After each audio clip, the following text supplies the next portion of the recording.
Jetzt hört er uns.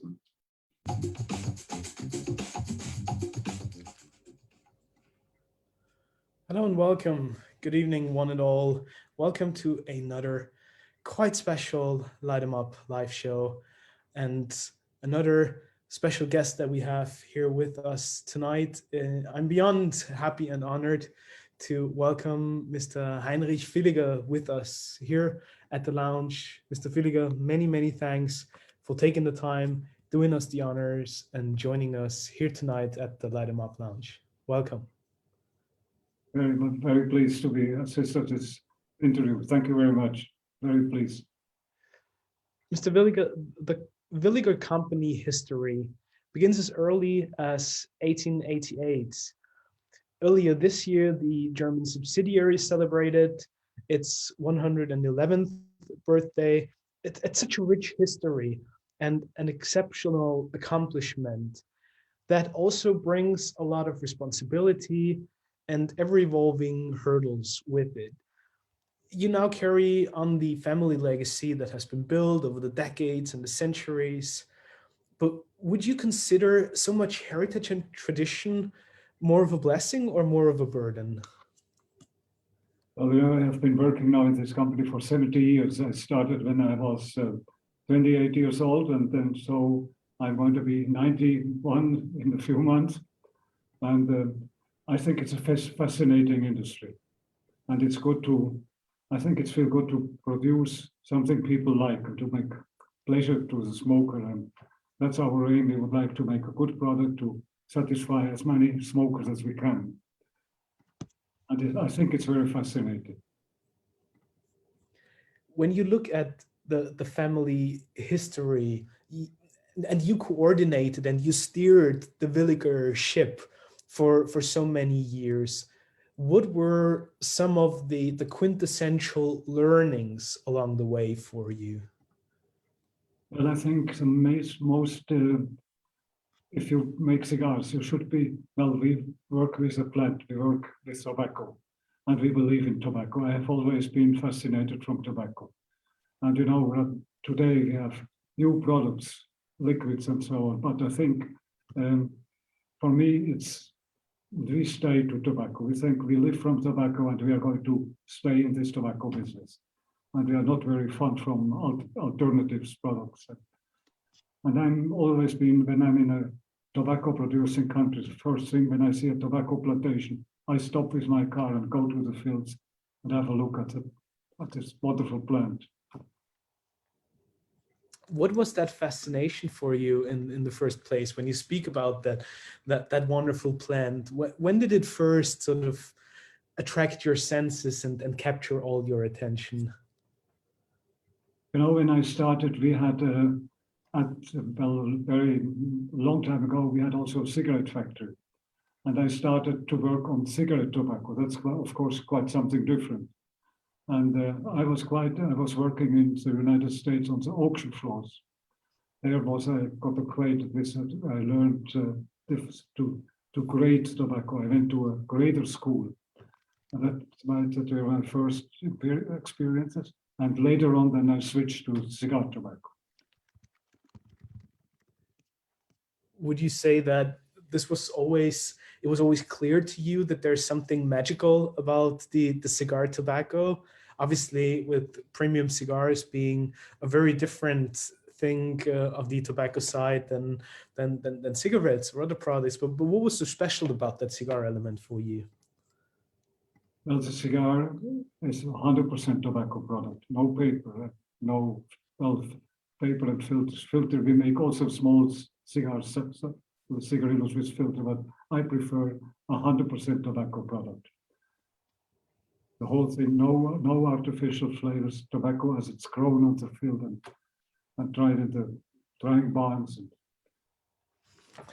Let's go back a little bit in history here at the very beginning, because probably not all of our viewers and all of our friends around the world are familiar with the Villiger family history and how it all came about. Can you give us a few of the bullet points and sort of the most important aspects of that journey for you, and also how you yourself experience that evolution of the company once you were part of it? Well, you know, I spent in America about a year on cigarette tobacco. Then I switched, and from America, when the season was over, I made my first trip to Cuba. And in Cuba, well, Cuba, of course, is considered as the best cigar tobacco. And there I got infected with cigar tobacco. And then I continued on the islands. I was in Dominican Republic and Puerto Rico and other islands. And was mainly fascinating by the hand rollers who sit there and start to making a product from the beginning to the end. One lady, one just making a product from the leaf to the finished product. No machinery involved, just handmade. And selecting also, that I learned also, I was involved in leaf purchasing. We buy a lot of tobacco from, we not only produce cigar, we make all production is mainly machine made, 95% is machine made. But we started 20 years ago to get into the handmade business. And the handmade cigar, of course, that's king of the tobacco, the king of smoke. Was that particularly challenging at the beginning to adjust? And, you know, when you have such a long history and such a rich background in the machine-made industry and then moving into the handmades, how was that shift for you? How difficult was that? Well, when my grandfather started, of course, there was no machinery. So we, of course, in the first, well, my grandfather started in 1888, and we started with the machinery in the 90s, in the 50s. So before, we also made all cigars by hand because there were no machines. And the mechanization started in the 50s. First, we started to make the bunches by machine, overrolling by hand, and finally, today, our machine builds a whole machine. There's no handmade anymore. It's all machine. The bunch is made by machine. The wrapper is applied by machine. So it's quite a huge difference between the handmade business and the machine-made business. They're two different worlds, but both is tobacco. And not just in terms of production, but also in the entire supply chain, how the business needs to be run, the audience that you're speaking to, the marketing, it all needs to be adjusted to that, correct? But the first operation is the purchase of tobacco. And we have our own team. We buy tobacco in Latin America, in Brazil, in Cuba, in Dominican Republic, in Far East, Java, Sumatra. I think the raw material, that's the most important side of our business. If you don't have the good, you cannot make a good cigar if the tobacco is no good. I think that's the most important to choose and select the tobacco you need for your production, handmade or machine made. The raw material is the same. Has your perspective on cigars and tobacco changed over the years as well? When you describe some of the first moments when you went to the tobacco growing countries, and now years and years later, we're sitting here together smoking a cigar and talking about that wonderful product. How has your perception shifted over those years? Well, the tobacco is always the same. I think 50 years ago or 100 years ago, the tobacco was the same as it today, but the problem is to select the right tobacco. And there are huge differences from one country to another. And the curing is different, and the seeds are different. And the range of tobacco you are able to buy, it's an extremely wide range of tobacco available on the world market. And then, of course, you have some tobacco for the filler. That's a different one. You have tobacco for the binder, for the wrapper. And to buy tobacco, it's for a company producing cigar that are full-time jobs, the buying. and then comes the production. But it starts, work starts in the fields. And everywhere I'm still traveling around quite a lot, and always my first visit, I'm going to the fields and look at the tobacco. And What when is it? I come to the country and I see a tobacco field and see people working there, I stop my car and step out and talk with the farmers and say, what are you doing? How is the crop?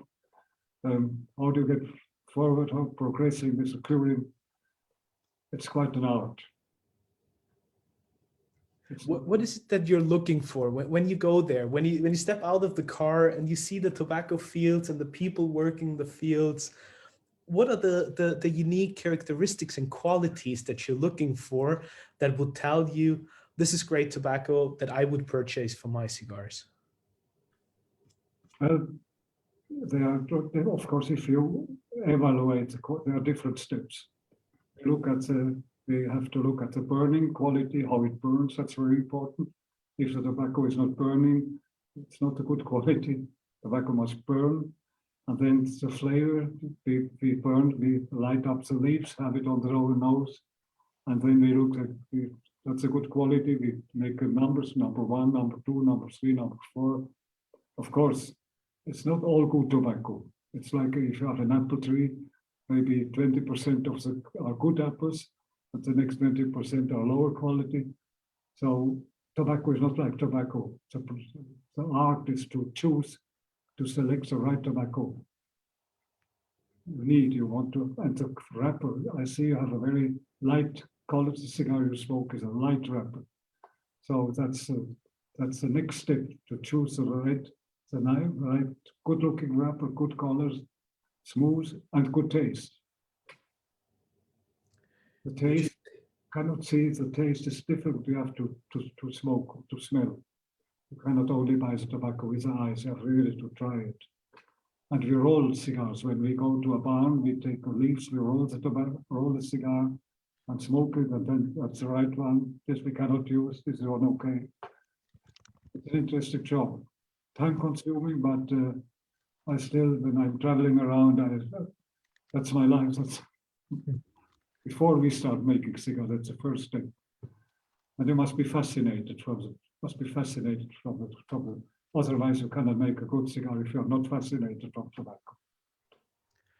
I think that's a very important aspect that you mentioned here. And obviously when you speak about the quality of raw material that you are looking for, you could probably talk about the technicalities, about Mother Nature's impact on the sheer product, but to a certain extent, it's also a people factor that will determine the quality of first the tobacco and then the cigar.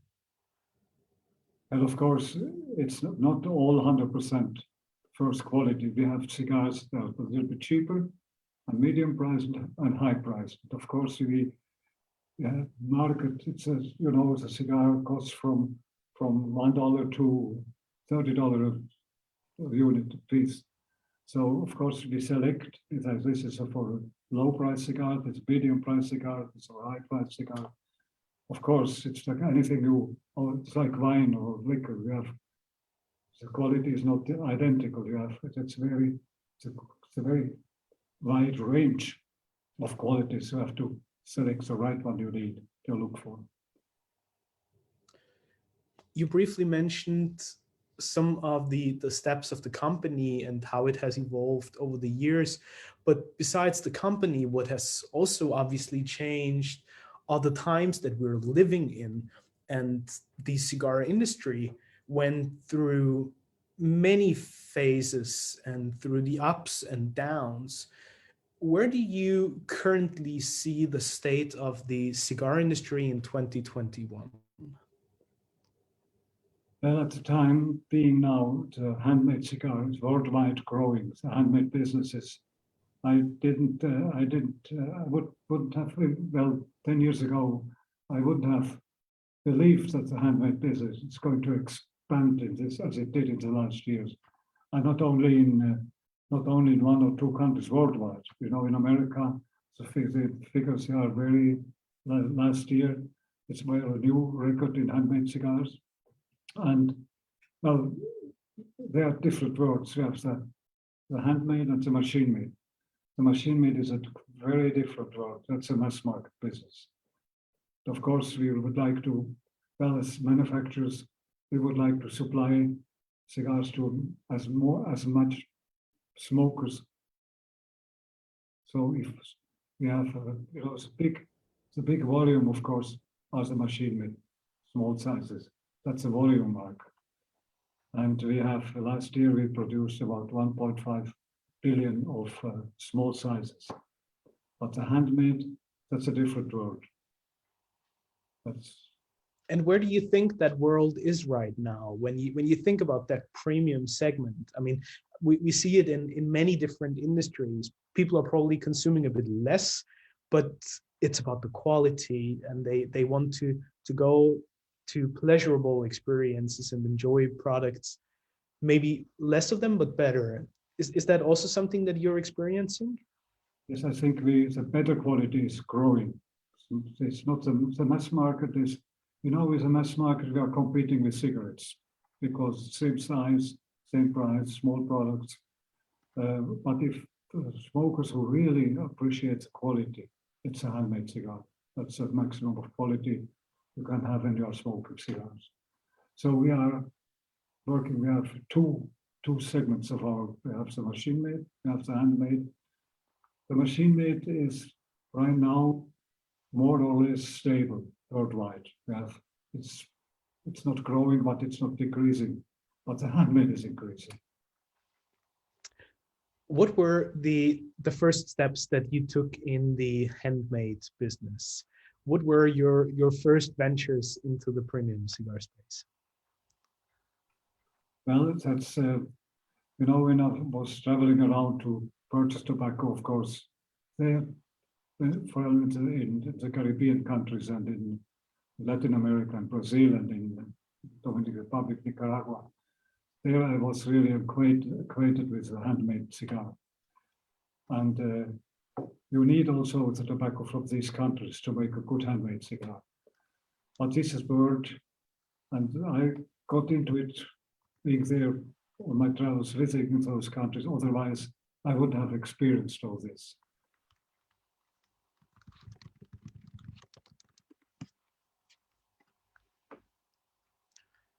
So give us a bit of an overview, maybe, over the different operations that you have in the premium side. Obviously, Brazil plays an important role in that. There's various different lines now that you offer under the Villiger name that speak to the premium cigar aficionados all around the world. Can you picture for us a little bit of an overview of those various different elements and moving parts? Well, I have, of course, preferences also. And for me, I'm smoking right now also. For me, I prefer the Brazilian taste. It's a good cigar. It's a stronger cigar. And you must offer to the range of smokers. You cannot just only make one or two qualities. You must offer them a range of different products because the smoker has different tastes. Some like more stronger cigar, lighter wrapper, stronger wrapper. So it's quite complex too. It's very large. Cannot only make 2 or 3 products. So we usually have quite a range. And then, of course, what is important is the sizes. You cannot make only one. The small cigars, that's only one size. But in large cigars, we have sizes from Corona and Churches and it's a huge choice of cigars you can make. It's an art. It's an individual art. It's not a similar product. It's not like a cigarette. They all look the same. But it's a huge choice. And it's sometimes you feel like an artist trying to make something new and special, and it's a fascinating world. Do you have certain vitolas that you also prefer? You mentioned taste-wise, you're a fan of Brazilian tobacco. But what about the vitolas? And do you also see that in the market, what people are looking for, what they expect in terms of range of vitolas has changed? Yes, I think the larger sizes are slowly growing, and the big cigar gives you more smoking pleasure. There's more smoke, and you can enjoy. And it's large cigar is also milder. So I think we have the large cigars are more growing than the small sizes. Of course, it's a price question. A large cigar as bigger, as more, it's a price. So, and I think we, as a producer, you should offer to all the different tastes and different people. Some like a big cigar, small cigar. So you must you cannot make just 2 or 3 different. You need to reproduce. We have plenty different brands, different sizes. So I think we can offer to everybody what he likes. That is an interesting element that we discuss with many of our guests here on the show. And I'm always fascinated to hear the various opinions, because there's certain manufacturers who would say, first and foremost, I have to make a cigar that I like, that speaks to my palate, where the tobaccos that we use and the vitolas that we choose for our cigars, they are the representation of my ideas and my vision. And then there's others who would probably listen more actively to what the market is telling them and try to produce cigars for other people. Where do you see yourself falling in? Which category do you associate more with? Well, it's fascinating to be in a factory and to follow the work. And then, it's also depending. If you're a smoker, if you have more time, you smoke a bigger cigar. If you have less time, you take a smaller one. And I like to follow the work of the rollers. It's really an art. You cannot you don't learn rolling in 2 weeks. The rollers needs months until he's able to make a perfect product. And I think the fascinating thing, it's not like every cigar looks the same. Every cigar is a little bit different. And the real cigar smoker, he looks at the cigar, he smells the cigar, he takes a drawing. It's also an art to smoke. You cannot learn smoking cigars from one day to another. You need experience to be able to appreciate a good cigar. And the choice you have today, I get all those, of course, I read all those magazines from America, from France, from German, different languages. And it's really a fascinating world. I'm enjoying every day. Today I received a French magazine. I looked through the 150 pages, and it's like reading a novel. It certainly is. And that variety and the bandwidth of wonderful products and of characters in the industry is what makes it so special. And we have experienced that certainly over the last year of Light 'em Up as well, with so many different perspectives and visions that we get to share with all the people out there. That makes for the fascination of a humble product that still has the power and the magic to unite us all and make us come together and appreciate and enjoy what we like. I think we have never had such a variety of cigars made, mainly in the Caribbean and Central American countries. And almost every week there's a newcomer, and it's of course it's difficult to. It's not so easy to choose your manufacturer. So we think if we are really involved in this business, we need our own production. So we have a little factory now in Brazil, and we are right now constructing a factory in Nicaragua to be able to offer to our smokers different blends. Well, we have Brazilian cigar, Nicaraguan cigars, and in Dominican Republic, we have quite a big factory who makes cigars exclusively for us.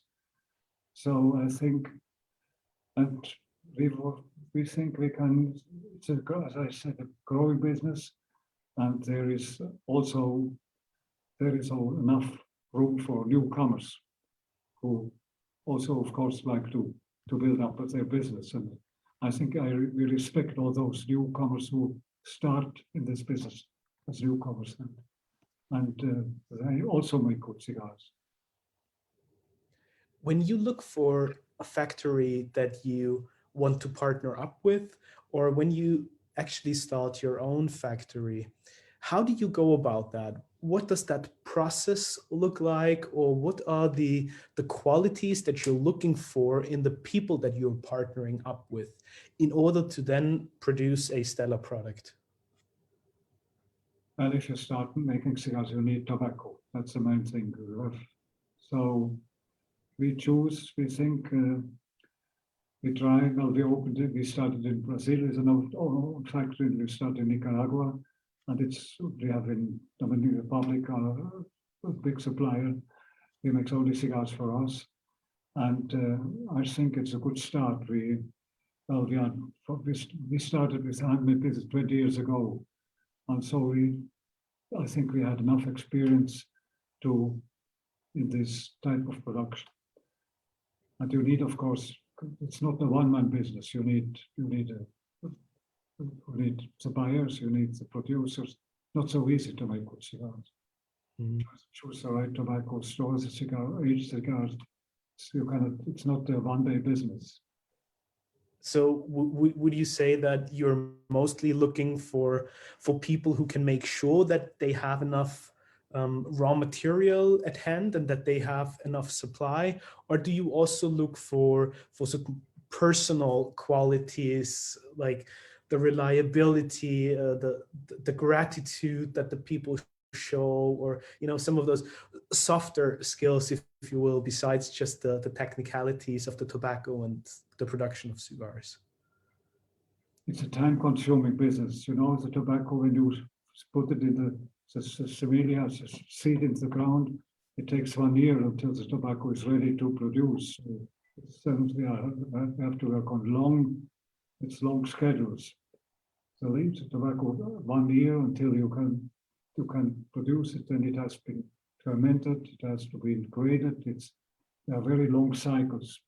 So you must have a long range planning. You cannot plan from one day to another. You have to think what is the position we want to have next year. You have to already to start 1 year before, because you cannot go in a store and buy what cigar, tobacco you want. We start also with growing. We have plantations. We have a big plantation in Brazil for wrapper. So, but it's 1 year until you can put it in the factory. So it needs, but it's a very long range planning you must make in this industry. So do you also particularly look for people where you feel they're in it for the long run and not just for a quick success? You look at the farmers. The farmers are usually families. The grandfather has been planting tobacco. The father has been planting tobacco. Several generations being in this business. So they are very familiar. It's not like buying mice or the commodity. It's not a one-day business. It's a traditional business, and that makes it interesting.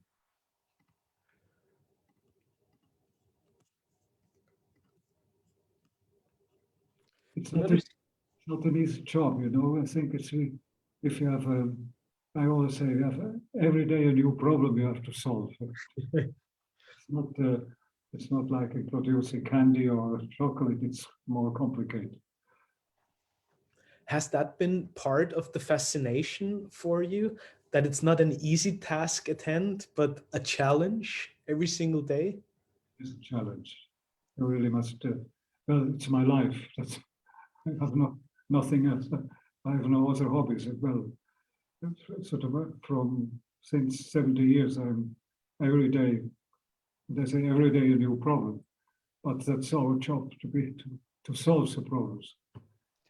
But then other people are probably looking for the easy way, right? Or for industries where it's less painful to be successful, or to have a thriving business without those sacrifices, without the challenges and the hurdles every day. The profession, the master blenders. That's, I think, the most important man we have in our industry is a master blender. Man who selects the filler, the binder, and the wrapper, smokes it, dries it. You cannot learn it from one day to another. It takes time to get familiar with it. Definitely. What's an interesting thing? We are not only working with one country, we have about 5, 6 countries of origin where we buy tobacco. And where we buy tobacco, we're almost worldwide. Even in Germany, they grow, some people, even Germany grows tobacco, Switzerland grows tobacco. Of course, there are different qualities. But in fact, it's almost even in Canada, they grow tobacco. And there are all different qualities. If you Canadian tobacco is not like a Cuban tobacco. There are huge differences from one country to another. It's a very big world, this tobacco world. And because you just mentioned that, we had a question over on Facebook regarding the origin of the tobacco and the cigars, and because you spoke about your fondness for Brazilian aromatic profiles, how does Brazil, in terms of tobacco and also in terms of producing cigars, how does it feel different for you? Where do you see the unique qualities of the cigars coming out of Brazil in comparison to some of the other countries? Well, I think I smoke only cigars. I think that's a condition. If you are not smoking cigars, you cannot produce cigars. And I'm smoking when I come into the office in the morning, I smoke my first cigar. And it's always a new experience. I try this one, I try another one, I smoke this one. And it's a unique, I think there are not many commodities that are so special and such a large choice you have. It's a science. In fact, it's more a science than it's not machine work. It's really an operation that requires knowledge and fascination, and you must be really convinced from this job, of this work. Mr. Villiger, our dear friend Ian is here with us at the lounge, and he also has a question for you. Hello, Mr. Villiger, and really enjoying this. And I hope that, and I'm sure I speak for all of us, that we're all smoking good cigars at the age of 90. So that'll be fun. I've got a few more years to go to then. Can you tell us a bit about the selection process? Now, I know you've got a very good palate and you taste cigars. Tell us a bit about how you pick the blends for your cigars and how long that takes, and perhaps how many you have to reject to get the cigar that you really like. I think the main thing you must be yourself fascinated from the product, and then you start to appreciate this quality, another quality, and every day a new experience. So, and I smoke my 10 cigars a day. I start in the morning, and the last cigar when I'm going home before dinner, that's my last cigar. Then I wait until the next day. And I have we have to, of course, it's a health problem. That's also a big discussion. Is it dangerous? Well, is it hurting your health if you smoke too much? With cigars, I think we have very little problems with cigars. So for me, I've now been smoking for 70 years, and fortunately, I have no problems with it. Of course, I do not inhale. I don't. My father, he inhaled also cigars, but that's not to recommend. My question there was about the process of selecting a cigar. So perhaps with something like the Flor d'Inclán, how long did it take you to get the blend right and to go through the process of testing different tobaccos and different blends? Well, it's it's you're like a light cigar or like a strong cigar. Depends how you of the mood. If after lunch or after dinner, of course, I smoke a stronger cigar. But in the middle of the day, I prefer a lighter cigar. But it's always. I think it's always a pleasure. It's always to look, to relax, to look at the smoke, to smell the smoke. It's a wonderful experience.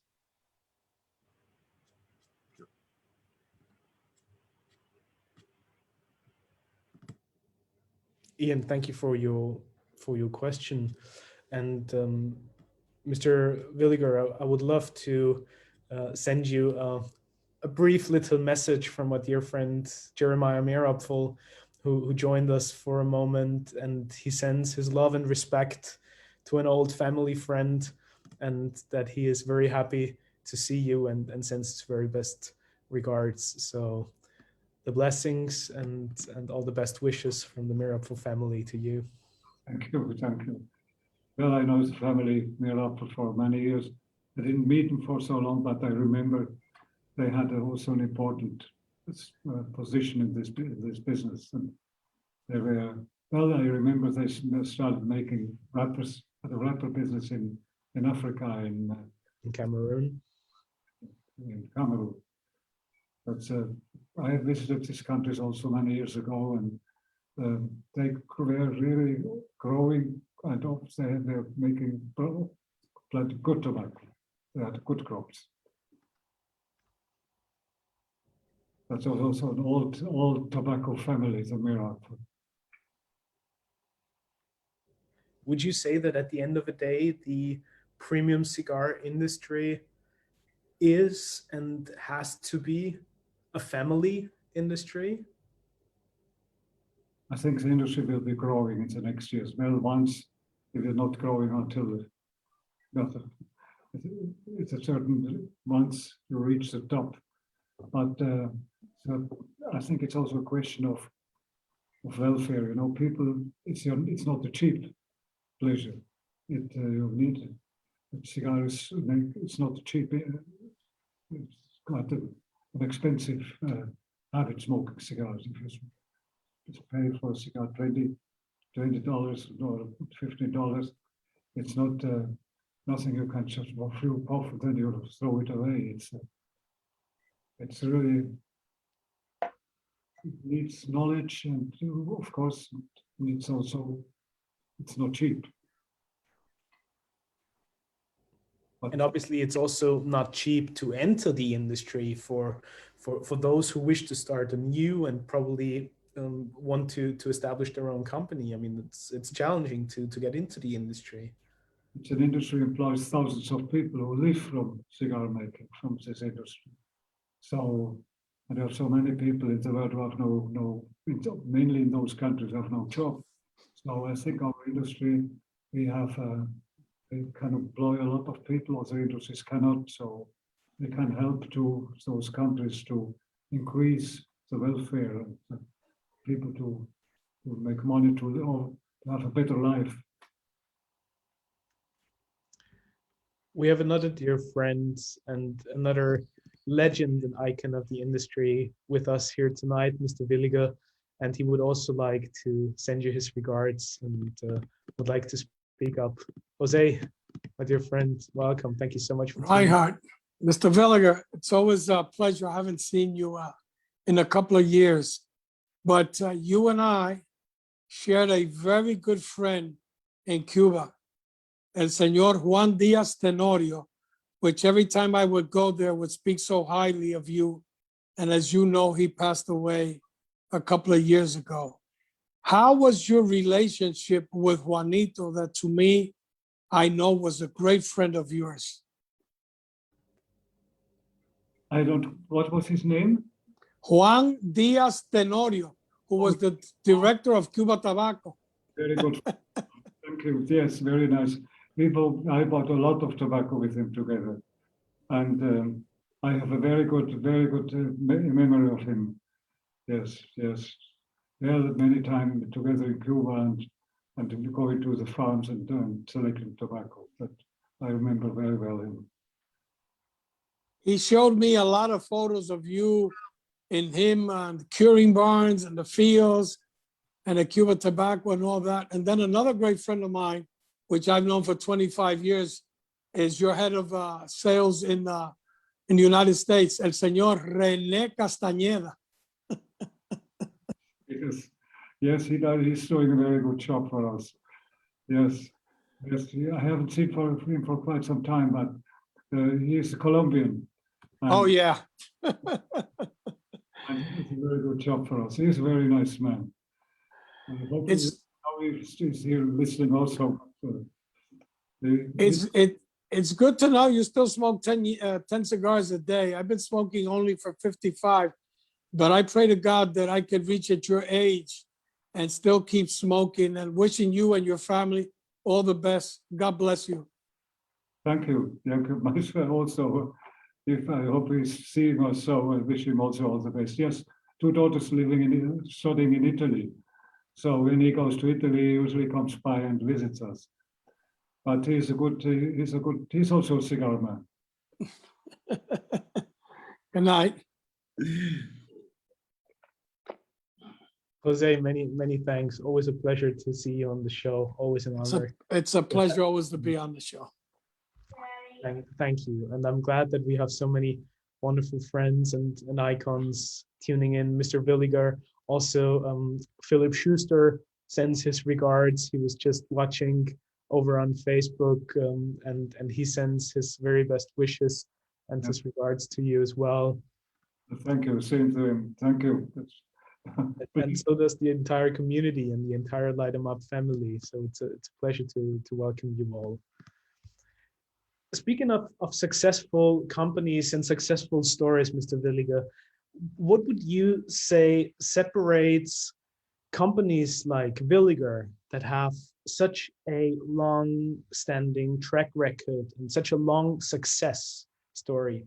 What separates them from the average mom and pop short-term company that probably enters within the boom days, but then doesn't leave a mark on the industry? But it's not a one-man job, and I think we have been quite lucky to have a good team of who assist me in purchasing and production. It's a team. It's a teamwork. You cannot do it all yourself. And I think we have been quite lucky in all those years to have good people in our company. It's not so easy to. But I see people in our company. Most of them, the older one, have been working with us for 20 years, for 30 years, and I think they wouldn't have stayed so long if they wouldn't have believed, confidence in the company, and believed in the success and in the work they are doing. And I appreciate very much that we have a very good crew. And that's not, but then it's sometimes hard, but then you have to tell them, thank you very much, but it's better if we separate us. Mm-hmm. So sometimes it's decisions that are not very easy, but sometimes you have to fire somebody if he doesn't if he doesn't bring what you expect from him. It's sad, but it's business. We live from business, and we live from the work we do, and not from the sunshine.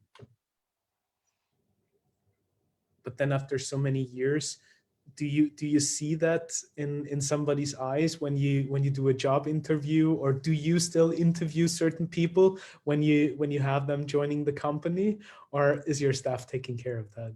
When you need new man for a special job, I like to choose him myself. I don't have too much confidence in headhunters. I prefer to make selection myself. So, but of course, sometimes you also make a mistake. You can't see the eyes, but you cannot see what's happening inside his head. So, but generally we were quite lucky in the last, also in this long years, and most of my people have been staying for us for 10, 20, 30 years. Otherwise, you cannot run a company if you have every 6 months a newcomer. That doesn't work. Very right. Absolutely. Brian, our dear friend over in LA, how's things on the West Coast? Hello, not bad. The weather is wonderful today. Good afternoon. I had a question. Just when you said you're smoking about 10 cigars a day, and you're talking about the amazing joy that you get in this experience of pleasure. And I wonder, oh, my dog's barking. I have about one a week, and I just wonder sometimes, do you become a little bit habitualized with the experience? And I think with all things in life, maybe we forget to be grateful, especially in light of a pandemic. Like today I'm sitting to enjoy my cigar and my call and my wine, and I get frustrated with the sun, and I've got a sun problem, and now I have a negative emotion. So it's easy, I think, to lose track of feeling grateful for the little things in life. And I just wonder, with 10 cigars a day, do you still like dive into the experience fully, or does it become a little normal over time? Well, I think it's a wonderful business, and I think every cigar is a new experience. It's not a standard. Every cigar tastes a little different. Sometimes you smoke just a little bit, and then it can happen. And you take then I take a next one. And I think it's a good, nice thing. We have the choice. We have so many different cigars. It's not like much more like if you compare with a beer. So the beer is a good beer, but they are not so much. It's not so big range of different tastes like cigars. The variety is much bigger. It's much more fascinating. Thank you. Cheers. Okay. Thank you. Thank you. In the meantime, I would like to send my sincere regards and all our very best wishes to Reinhold Widmeyer as well. Today is Reinhold's birthday, and he's most certainly busy with family duties and celebrating his birthday, but he's here with us in our hearts. And first of all, Reinhold, thank you for everything that you do for the cigar industry, for your wonderful contribution to the industry, and for everything that you have built with Cigar Journal. Happy birthday. And Mr. Villiger, Reinhold also sends his very best wishes and regards to you. And I know you had many features in the cigar journals, and he's certainly proud and happy of what you have achieved and what you've done for the industry as well. Well, thank you very much. Thank you. A challenge that occurs every single day for cigar smokers, Mr. Villiger, is the regulatory framework that we all face. And I know you have always been outspoken and very honest regarding those issues and fighting for the rights of people to appreciate and enjoy fine cigars. What's your opinion on that matter at the moment? And where do you see right now the biggest challenges in regards to the regulatory framework? Well, the problem that we have worldwide are the restrictions we get from different countries, and now we have to put these terrible warning labels on our boxes, and we are faced almost every day with new surprise, new restrictions, new laws. Smoking is dangerous. Smoking kills. Well, smoking would kill. I wouldn't be sitting here. So that are challenges. So sometimes we think, how can the people who are against smoking, they make difference. They do not make a difference between a cigarette or a cigar or whatever.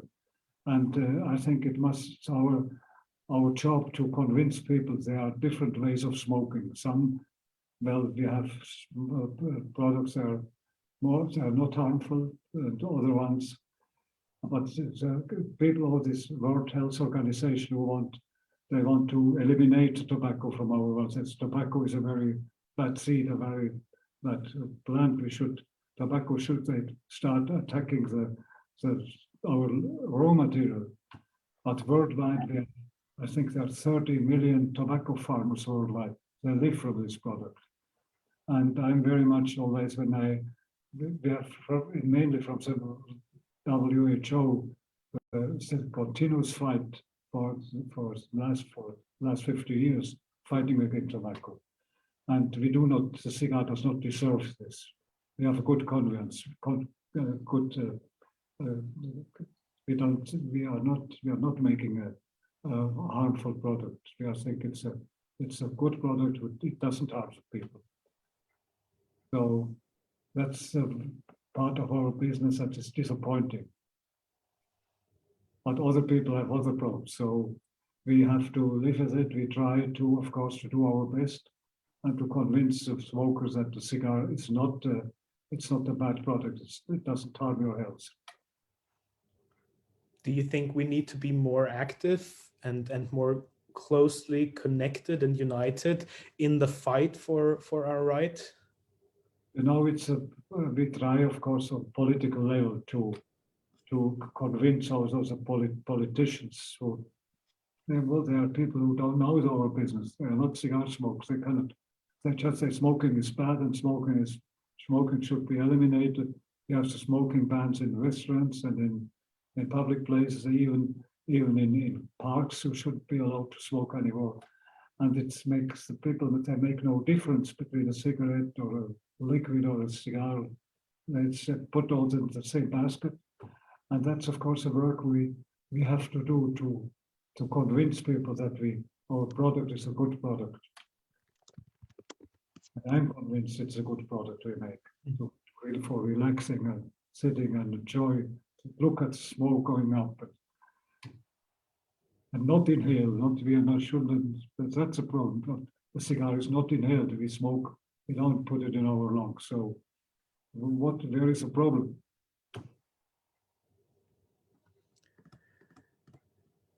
Mr. Villiger, you were awarded and acknowledged for your lifetime achievement over and over again.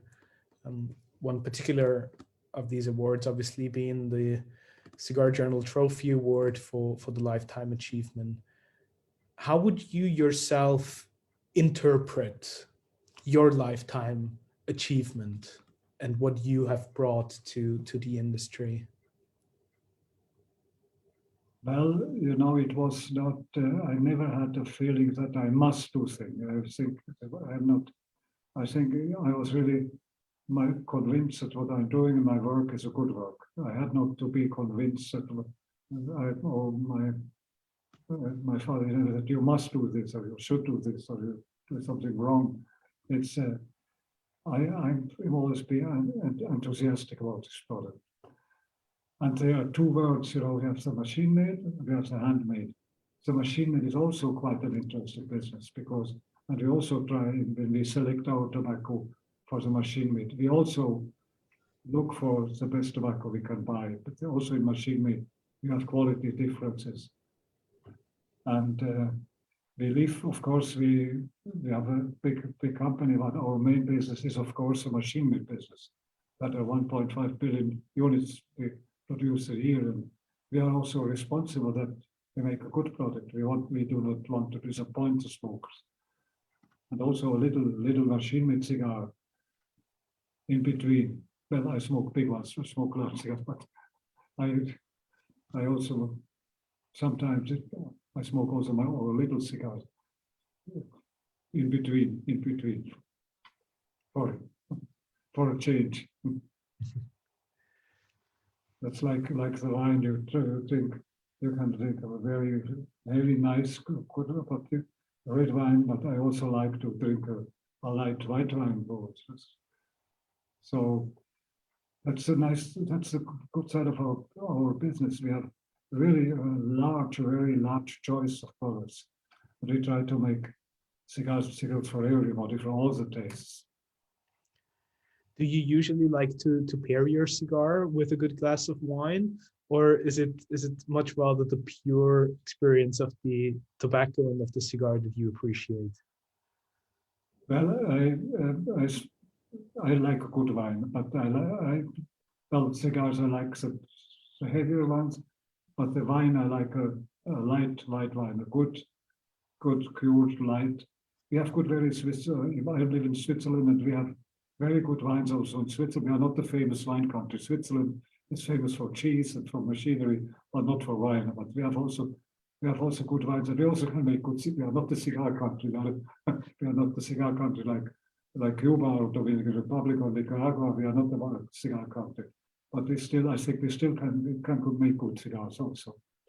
Well, I believe, Mr. Villiger, you and your company, you're the living testament to exactly that fact, and it's most greatly appreciated by the cigar community around the world.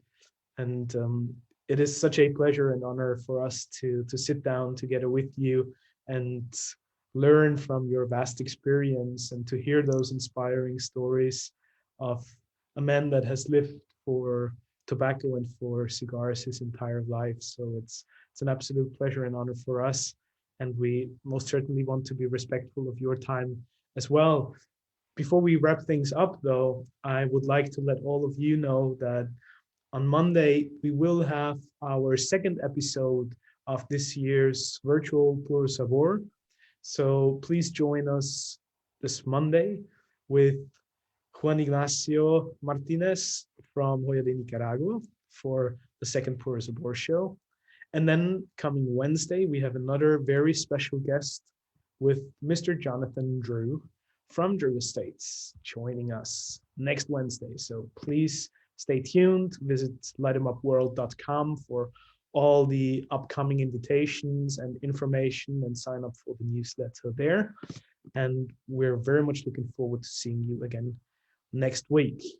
But before we go, Mr. Villiger, I have a final question for you. And I'm really curious, since you have traveled the world, you have learned about tobacco in all those various countries around the globe. You have seen it all, heard it all, and endured it all. What is it that still motivates you? What is it that still excites you every single day when you get up? And what inspires you to continue that journey, to give it your all every single day and take the Villiger company on and pass on the torch maybe at some point to the next generation? But what is it that still ignites your passion on a daily basis? Well, I think you must love your business, and you must be really, you must be really, that's my life. I couldn't imagine to make something different. I think I would like to sell bananas or whatever else. Really, the tobacco is fascinating, and you know, so we have been talking about the cigar magazines. That's really a huge world. We have the magazines in the different countries, and it's not just a little business. It's a huge world, and there are millions of people working in this business in many countries all over the world. And we make a product that makes pleasure, that's for relaxed pleasure. It's not a dangerous product. And I believe in the cigar, and I'm devoted to the cigar. And I think that's a secret of my, that I'm still working.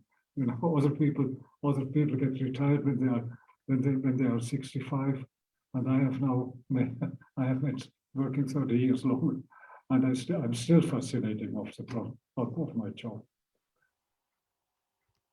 What a wonderful statement, and an inspiring way to finish our interview and our conversation. Now, actually, because Reinhold just joined us here Reinhold, we sent our regards and our very best birthday wishes to you earlier, but I'm so happy that you found the moment to join us on this very special day. So yet again, from the entire Light 'em Up family, all the very best to you. Happy birthday, and thank you for everything that you do for the cigar industry. And maybe before we finish off this wonderful segment today, you would like to say a few words to Mr. Villiger as well. Thank you, and I enjoyed the discussion. Thank you very much that you give us a chance to talk to everybody on listening today to this conversation. And well, I'm always surprised to see so many people. So not only myself, so many other people are convinced of and fond of cigars, and I think that's wonderful. It's not my job; it's the whole world to enjoy this product, this fine product. Well, thank you, Reinhard, for giving me the chance to extend my wishes to Mr. Villiger. Mr. Villiger, you are a hero, I have to say. And I think, you know, when I look back in my career as a cigar journalist, I remember that you once, probably 10 years ago, not quite, wrote an article for our magazine about your motorcycle trip through Africa, 6,500 kilometers. Amazing. You inspired us all. You gave us guidelines. You told us where the way goes in the cigar industry. I just wanted to say thank you for all your inspiring words and for all your inspiring thoughts. You are a hero in the cigar industry, and we just wish that Villiger Cigars and you yourself will be among us for many, many, many, many more years. Thank you from my heart. Thank you, thank you. I don't know if I deserve these merits, but I do what I have to do, and I think that's my job and my work. And when I do my job, a good job and the right job, and then I feel satisfied also. And I'm really glad that I have the chance to be in this industry.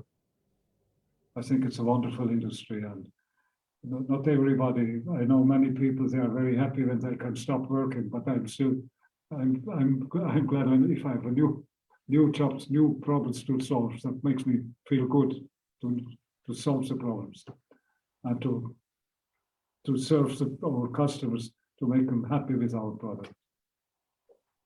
And I'm very thankful to all our customers, all our friends who smoke our cigars.